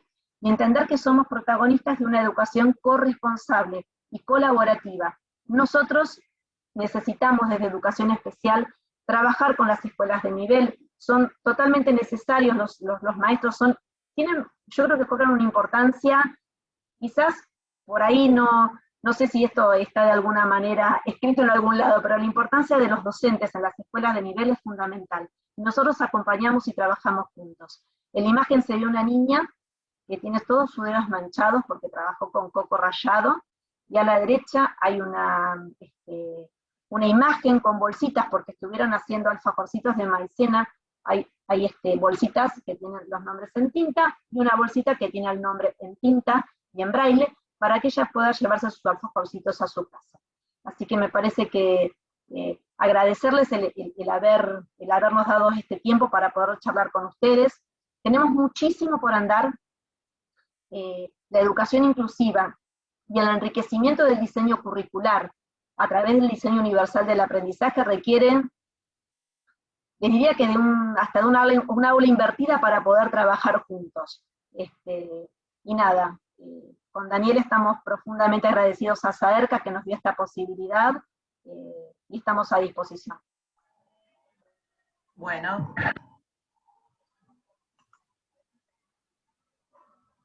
Dani. Sí, estoy acá, no puedo... el hospedador me tiene que abrir la cámara, pero bueno... Yo dejo de compartir pantalla, así Daniel... La idea es que podamos ir formulando las preguntas. Ya tenemos algunas, ahora vamos a ir tomando estas.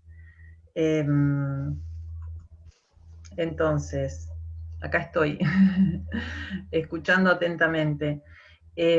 Vamos a ir tomando las preguntas con Fernanda, y mientras vamos leyendo algunas que van llegando, en primer lugar agradecerles bueno, el tiempo y la dedicación que le pusieron a esto. Hay gente de muchas partes del país muy interesados, muy agradecidos, y quizás mientras van apareciendo las preguntas, y ahora Fernanda está tomando, porque pedimos que las hicieran por escrito, porque la idea inicial era ir conversando, pero bueno, excedimos el número.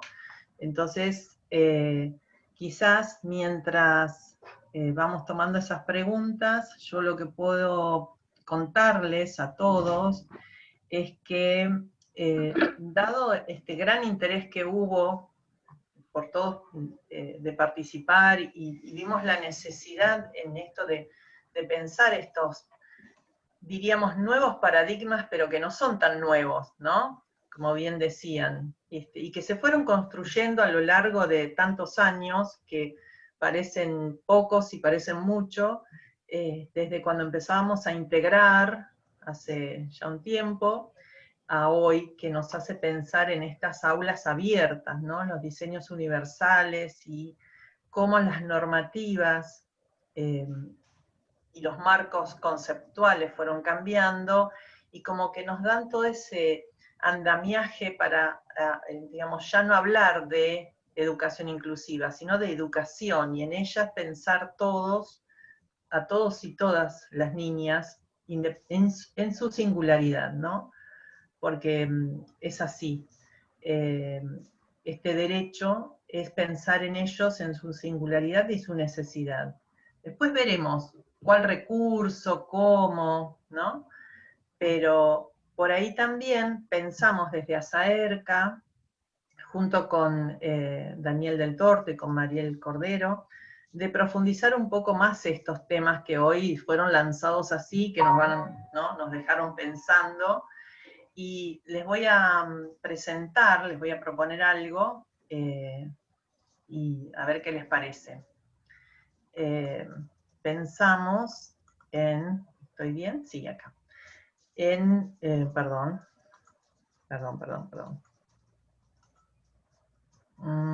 Ahí voy. Había aquí. Entonces,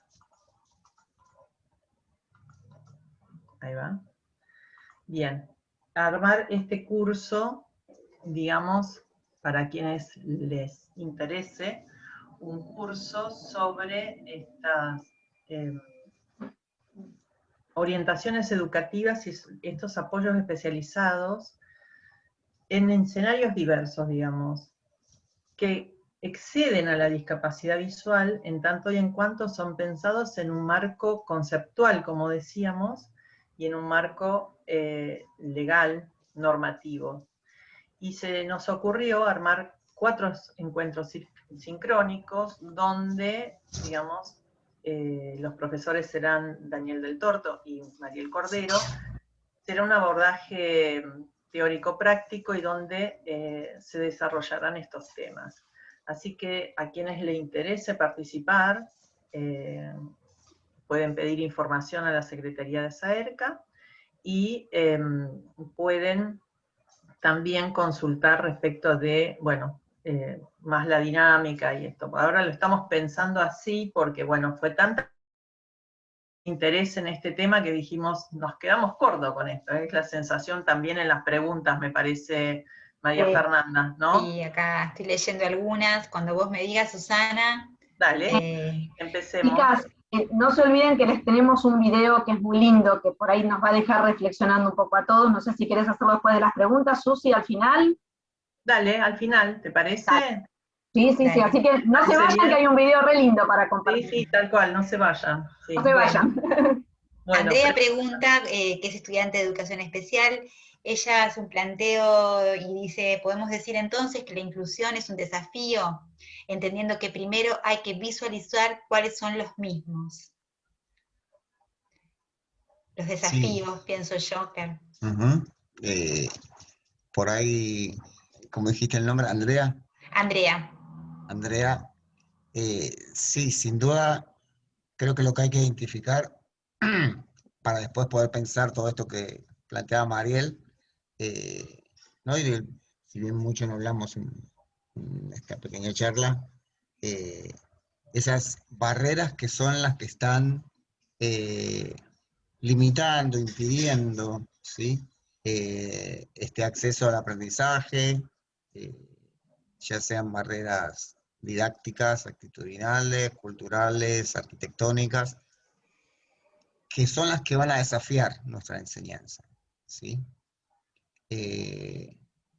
Y ahí es donde está lo importante, la inclusión. Sí, acordamos con Andrea en esto, desafía nuestra enseñanza. ¿Sí? Los modelos de enseñanza, ¿sí? Un poco, cuando hablaba Mariel, pensaba que ella lo dijo también en otras palabras, pero nosotros como maestros, profesores de discapacidad visual, también nos interpela esto en nuestro rol como maestros de inclusión, maestro integrador, llámenlo como quieren, porque ya esto de ir y sentarme al lado del alumno para hacerle la transcripción de un texto a braille, nada, desde el marco que planteó Mariel del diseño universal, desde el marco de la educación inclusiva, esto implica otra tarea. Si hablamos de una educación corresponsable, entonces habrá momentos en que el estudiante necesite un trabajo directo, pero habrá otros en que mi trabajo será estar con el maestro, con la maestra, con la profesora. Habrá momentos en que pueda hacerme cargo yo del grupo junto con el otro docente y damos juntos una clase presentando esta diversidad de posibilidades de aprender, ¿no? Creo que eso desafía la enseñanza. Sí, una mirada diferente. Yo también daba cuenta un poquito, a veces cuando estamos en algunos niveles, ¿no? Y el docente o el profe prepara la prueba y se la adhiere directamente al estudiante con discapacidad visual, ¿no? Y cuántas veces escuchamos, qué bueno, me trajo lo mío, en realidad trajo lo de todos, ¿no es cierto? Siempre estamos Esas situaciones están mediadas por el docente de inclusión, el maestro de apoyo a la inclusión. Ahora, a ver, ¿qué manera le damos, ¿no es cierto?, a ese estudiante cuando este profe de alguna manera se apropia de esa necesidad específica, de ese modo diferente que tiene, de esos recursos distintos, y se lo entrega directamente, ¿no? Más allá de todo eso, tenemos que pensar justamente en esto, ¿no? Que nosotros somos, desde educación especial también, yo siempre digo, los que de alguna manera tenemos que ir enamorando a los otros de esto, porque no es un camino conocido. Esto no es un camino conocido. Los caminos desconocidos dan temor, dan miedo. Yo me equivoco, todos nos podemos equivocar, pero cuando estamos juntos es diferente, ¿sí? Entonces, tratemos de enamorar a esta educación, digamos, para todos los estudiantes. Yo les aseguro que la sensación de un estudiante cuando recibe por parte del profesor el material no es la misma que cuando media el maestro de apoyo a la inclusión y se le entrega. Ahí hay que empezar a derribar esas cuestiones. Es el concepto de convivencia, ¿no? Es muy pertinente para poder pensarlo y desarrollarlo en las aulas heterogéneas de las que hablaron. Sí. Acá tengo otra pregunta, Susana, que me parece que es bastante puntual. Dice, buenas tardes, creo que es María José. Quisiera consultar qué pasa cuando se firma una inclusión sin diagnóstico oftalmológico. Solo historia clínica por parte de los profesionales que atendieron a la alumna ante una situación de salud que la lleva a la pérdida de la visión. Bueno, en realidad, Dale, arrancamos desde lo legal y yo después sigo. Desde lo legal iba a decir eso, que va primero a depender de las pautas de cada jurisdicción, ¿sí? Porque el marco nacional no dice específicamente qué hacer ante un niño con discapacidad visual, discapacidad auditiva, intelectual, etc. Ahora, por eso digo, va a depender de las definiciones de cada jurisdicción.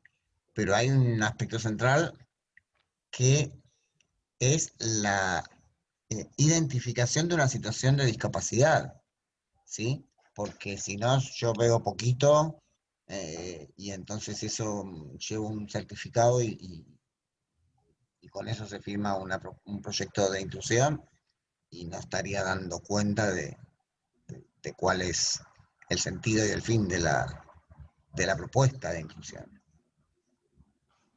Sí, Mariel, no sé qué ibas a... No, fundamental es eso, identificar esta situación, ¿no es cierto? Y como dice Dani, no todas las personas que tienen lentes son personas con baja visión, ¿no es cierto? Porque a veces sucede esto, por eso es muy importante identificar. Siempre decimos que desde educación, vieron que está todo esto del paradigma médico, pero la verdad que en discapacidad visual, la verdad necesitamos identificar, necesitamos pasar por la patología sí o sí. Después la vamos a pedagogizar con las orientaciones en cuanto a una persona con ceguera, un estudiante con baja visión, cuál es su grupo de visión funcional. Pero hay un punto de partida, y el punto de partida es identificar la situación de ese estudiante. Si no, es complejo para poder seguir adelante. No sé, Susana, ¿vos tenés alguna pregunta por YouTube? Sí, en realidad ahora voy a ver algo en YouTube. En realidad lo que quedó resonando y que me parece que es lo que nos podemos llevar de esta noche, al menos hasta ahora, esto de que no hay que estar preparado, ¿no? Sino disponible. Esto me parece que es el nudo, ¿no? De esto, de la inclusividad, porque a veces uno dice, bueno, pero yo no sé de ceguera, ¿cómo un niño ciego? Además, convengamos que dentro de las discapacidades, como que la discapacidad visual es como la que más asusta, o por lo menos eso es lo que recibimos los maestros integradores en su momento, aún hoy, ¿no? Es como que, ¿qué hago con un niño ciego? Y bueno, para eso está justamente los docentes que tienen la especialidad para ofrecer todo aquello que pueda contribuir, pero ¿qué decimos? A veces no era importante que la maestra supiera braille, o supiera qué estrategia, o supiera qué hacer. Lo importante es decir, bueno, ¿y qué hago? ¿Cómo puedo ayudar? ¿Qué hago? Decime. Y en eso está el nudo, digamos. Que eso tiene que ver con también, digamos, un marco ético en cómo uno concibe la educación, ¿no? Esto que decíamos, educación para todos. Cuando uno decide educar a todo niño. Después vemos cómo, digamos, si no sé cómo educar a este niño porque ve un poco menos, o cómo hacer, buscaré recursos para, o quién me pueda dar esto. Me parece que esta frase resuena o quedó, y me gustaría, digamos, que nos la lleváramos, por ahí si alguien tiene otra, pero la marcaron como algo interesante, ¿no? Sí, y hay algo también que creo que es una diapositiva que no sé si se traspapeló qué pasó, pero Carlos Esquilla también dice que la educación inclusiva no necesita de actos heroicos, sino de pequeños gestos. Esto que yo hablaba de evaluación es un pequeño gesto, y es justamente educación inclusiva. Recibir un audio de una docente que dice que repensando las prácticas, hace todo para tocar, para oler. La verdad que ella sintió que estaba enriqueciendo a todos los estudiantes, una maestra de escuela de nivel. Entonces, esos para mí son los pequeños gestos que son importantísimos y que sobre eso se construyó una educación inclusiva. No estábamos hablando de las grandes cosas, ¿sí? Entonces, por ahí repensar eso, ¿no? La disponibilidad del otro. Cuando el otro está disponible, creo que tenemos una puerta más que abierta, ¿no? Para trabajar. Bueno, y siguiendo con Escliar, también es interesante el concepto de puentes, que vos lo nombraste, Mariel, esa colaboración entre la escuela común y la escuela especial. Sí. Este puente no que va de un lado para el otro, sino de doble mano, ¿no? Que una va para un lado y otro va para el otro. También es importante este peso que tienen ambas escuelas en la educación de los niños. Es que es el mismo puente, María Fernanda, es esto, ¿no? Entender que estamos juntos ahí, ¿no? Para un lado y para el otro, pero que estamos juntos. Y es tan enriquecedor en esto, ¿no? Sí, lo que quería sumar era esta idea de saber cuándo tengo que correrme, ¿no? Al principio hablábamos de este saber poder de los maestros especiales, y también no llenar todos los espacios, y correrme y dejarle espacio a ese docente de nivel para que decida, para que cree, para que tome decisiones, ¿no? Digo, dejar vacío sin que nadie se caiga, como digo siempre, pero correrme un poquitito, porque si estoy siempre entregándole el material, dándole lo que tiene que hacer, diciéndole, no lo dejo crear.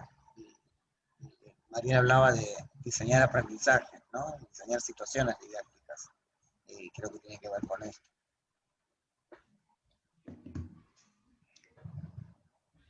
Bueno, también acá hablan de mucho agradecimiento, de mucha claridad, de que les resultó muy interesante, y señalan todas las partes, los lugares del país en el que participaron de la conversación, de esta charla. Así que, bueno, no sé, Susana, ¿vos tenés alguna pregunta por allí? En realidad, a las personas por acá les está interesando mucho el tema del curso, y sí que sería interesante que llegue a las escuelas de nivel. Pero bueno, es parte del trabajo nuestro, ¿no? Que podamos difundir, digamos, este curso o las propuestas que podamos hacer, que también es parte de esta inclusividad, ¿no? Así que bueno, desde Asaerca, desde ya haremos todo lo posible para llegar a la mayor cantidad de gente, pero también ustedes, sé que hay muchas colegas en este momento que están en el conversatorio y que tienen niños en inclusión, entonces, bueno, que ellas mismas lleven a los equipos de orientación, a las escuelas de nivel donde participan, la posibilidad de participar en este curso. Que, digamos, la idea es hablar de, digamos, profundizar cada uno de los temas, tomar, sí, el tema de la discapacidad visual, porque, bueno, es lo que en este momento nos está como uniendo a todos, ¿no? Esta problemática de cómo ir abordando situaciones que por ahí en la escuela resultan complejas de frente a un niño con ceguera o con baja visión. Pero la idea es digamos, que es una circunstancia, es solo una condición que tiene un niño bajo estas características, pero que puede haber otros que van a ser también beneficiados de estos conceptos, de estos marcos legales y conceptuales de los que hablábamos al principio. Entonces, bueno, creo que cada uno sabe a dónde, digamos, por difundir y dar, digamos, que fluya esta información para que el que la quiera tomar la pueda tomar. Había algo de, también en relación, digamos, que están muy agradecidos por la temática, por la exposición, por la claridad de, de los conceptos, y bueno, rescatando digamos, la importancia de esto de la disponibilidad, que hace también a la convivencia, ¿no? Marcaba María Fernanda. No sé si hay preguntas por allí. Hay una pregunta muy puntual que creo que quizás es interesante como para reflexionar un poco, o apenitas, ¿no?, acerca de la virtualidad. Acá hay una profesora de educación física que plantea el gran desafío que implica la virtualidad en el trabajo y en el abordaje de niños con discapacidad visual. Es muy amplio, pero bueno, para poder dar alguna puntita, algo que se lleve. Sí, la verdad que la virtualidad, la verdad que muchos estudiantes ha sido con discapacidad visual que tienen las herramientas para poder trabajar, ha sido una ventaja. El tema del trabajo con el cuerpo, del trabajar con el otro, obviamente que requiere, ¿no? Nosotros sabemos un estudiante con discapacidad visual o un estudiante con ceguera, son dos situaciones, la verdad que diferentes, ¿no es cierto?, para el abordaje de educación física. Pero sí, no es una tarea sencilla en el caso de educación física, el poder trabajar, pero creo que mediados por alguien del hogar, alguien que pueda acompañarlos, creo que se pueden hacer las actividades, ¿no? Por ahí ir planteando algunos espacios donde pueda estar ese estudiante, ¿no?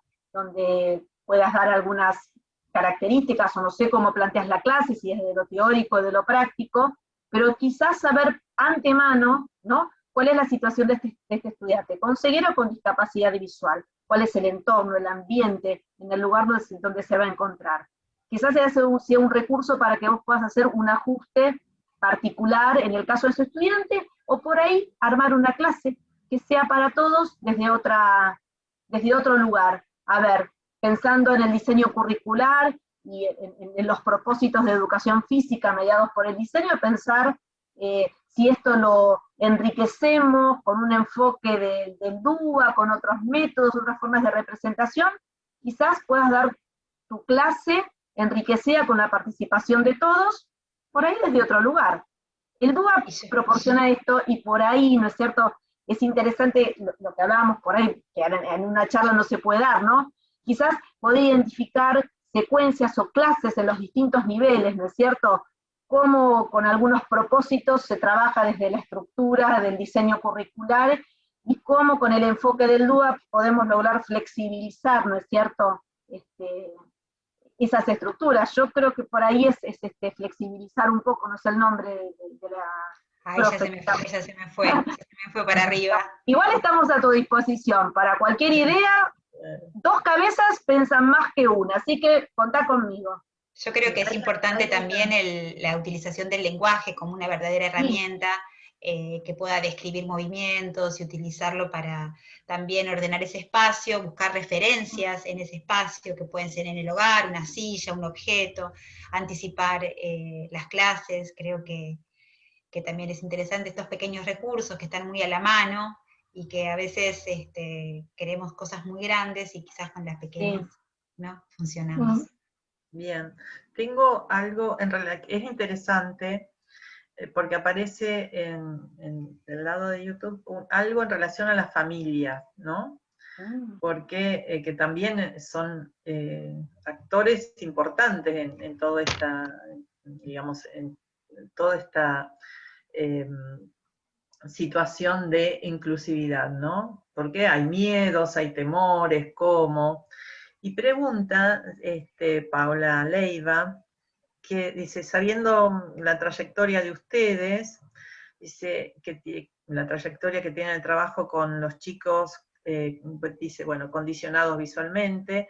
¿Pudieron ver cambios en las familias, la postura desde hace 15 años con las actuales, digamos? ¿Hubieron Sí, ustedes qué lectura hacen, digamos, se sienten más acompañados, hay menos temores que en un principio, ¿no? Como había al principio? Es interesante. creo que al principio, como expresa la docente, nada, haces la pregunta y se me vienen historias, ¿no? De acompañar nenes en el jardín, en el nivel inicial en su momento, que recién salían de lo que era estimulación temprana antes, ¿no? Y hasta a veces nos tocaba, trabajando juntos con Mariel, hasta de convencer a la mamá de llevar a ese nene al jardín, de que tenía posibilidad de estar ahí, y estar en permanente comunicación para que no tenga estos temores, ¿no? Porque bueno, el hecho de, sobre todo en la situación de ceguera, que por ahí generaba como más incertidumbre, por ahí estaba tranquila la mamá cuando sabía que el maestro especial estaba los días que estaba en la escuela, porque sabía que iba a estar acompañado o acompañada su hijo. Pero creo que con el tiempo también esto se fue transformando, ¿no? Y no es menor que haya sido a través de una cultura institucional mucho más inclusiva, de marcos normativos que fueron, digamos, garantizando el derecho, y de que la escuela, sobre todo en discapacidad visual, el derecho es para todos, pero sobre todo en discapacidad visual, cuando se cuenta con otras posibilidades, ¿no? Para la inclusión, posibilidades diferentes. Esto también fue, digamos, como que ya no había que preguntar a un niño con discapacidad visual, su espacio era la escuela de nivel, es la escuela de nivel, ¿sí?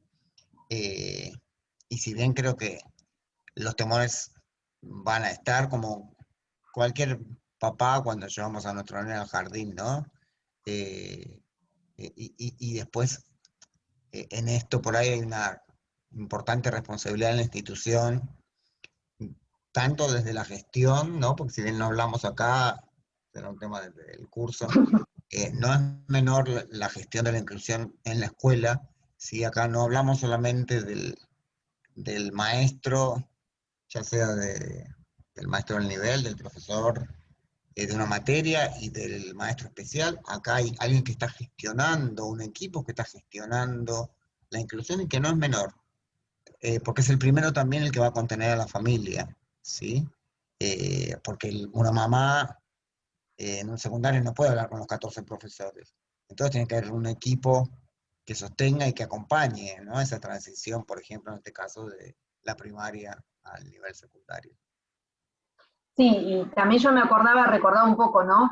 Antes iba a golpear la escuela de educación especial, ahora los papás van a las escuelas de nivel, albricias, eso está fantástico, se entendió todo, ¿no? Entonces está bueno, porque era como que el estudiante iba a la escuela de educación especial y de allí hacíamos el camino hacia la que quedaba cerca, no, pero la que mejor lo puede recibir. No, ahora el papá va con el estudiante, mi hijo, y me escribe. Y bienvenido sea cuando el equipo de orientación escolar de las escuelas de nivel piden, ¿no?, las orientaciones y la transversalidad de la educación en la modalidad especial. El camino se invirtió, si yo tengo que decir, el camino se invirtió. Y son las familias y la visibilidad, ¿no es cierto?, de los entornos para todos lo que lo hizo posible, ¿no? Las familias se posicionan y dentro de una propuesta pedagógica de inclusión se escucha a la familia.